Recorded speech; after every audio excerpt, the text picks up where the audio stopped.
Most people don't wake up one day and decide to become someone they never meant to be. They drift there. Slowly, quietly, one tolerated decision at a time.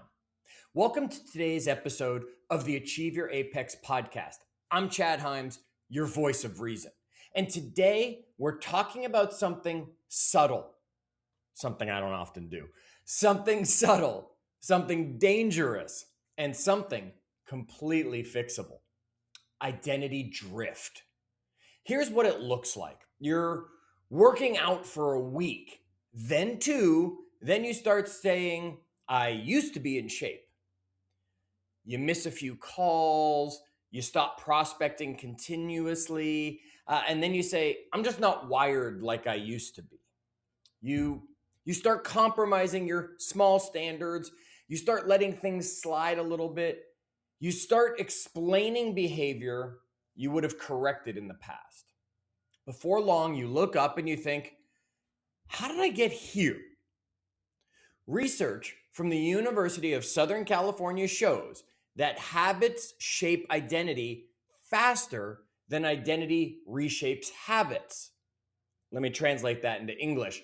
You don't become disciplined and then act disciplined.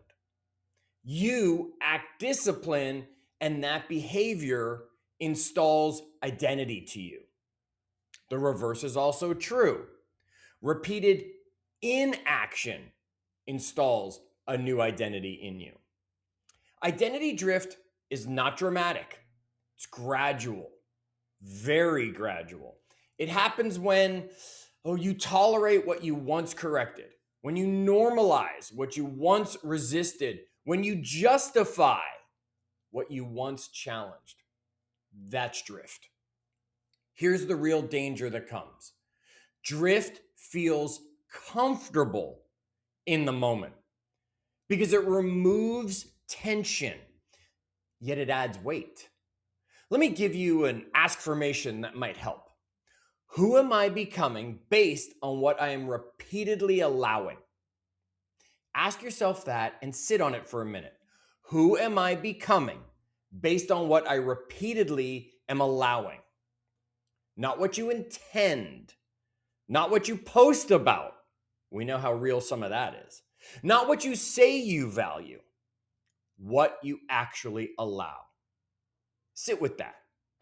Drift doesn't happen when you fail. Drift happens when you stop noticing.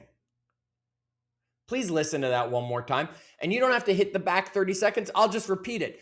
Because drift doesn't happen when you fail. Drift happens when you stop noticing. There's a concept in behavioral psychology called the baseline effect.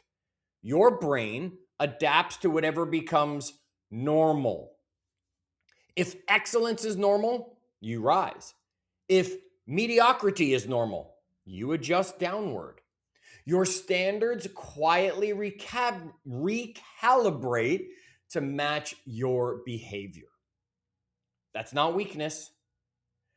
That's wiring. Now, here's the good news. If drift happens slowly, so can correction. You don't need a full life overhaul. You need a standard reset. Let me make this practical for you. 3 signals, that you're drifting. 1, you negotiate things that used to be automatic. 2, you defend behavior you once would have fixed. 3, you feel slightly misaligned more often than you feel sharp. That misalignment, that's awareness doing its best to wake you up. Don't ignore it. Here's correction framework. Step 1, identify one standard you've lowered. Just one.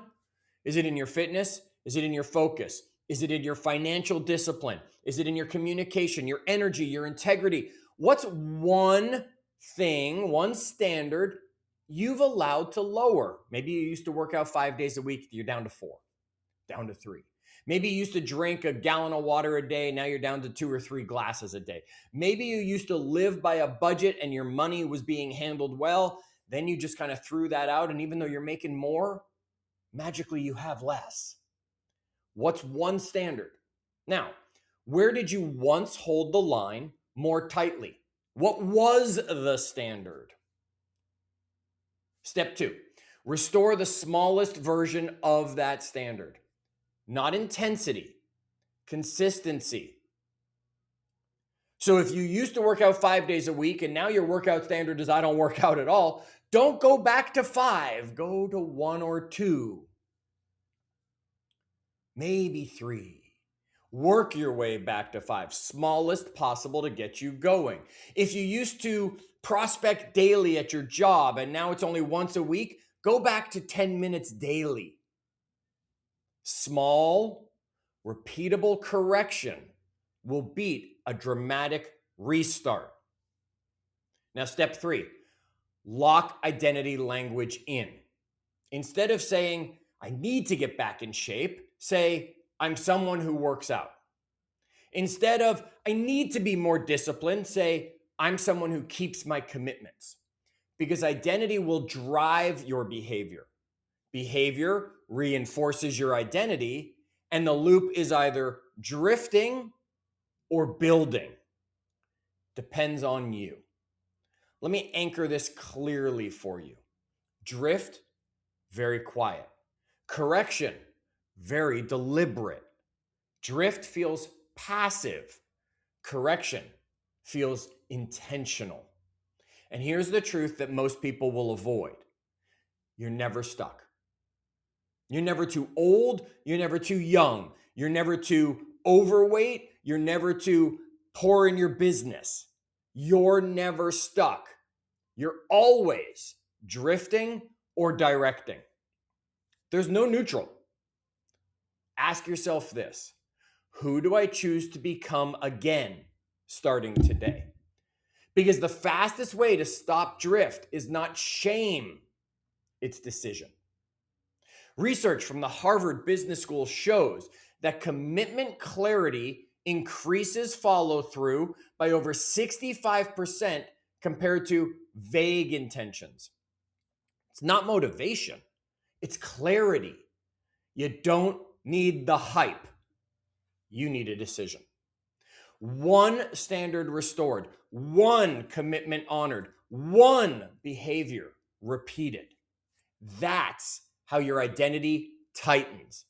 That's how momentum will rebuild. And that's how you stop becoming someone you never meant to be. Let me leave you with this. Identity drift doesn't ruin people.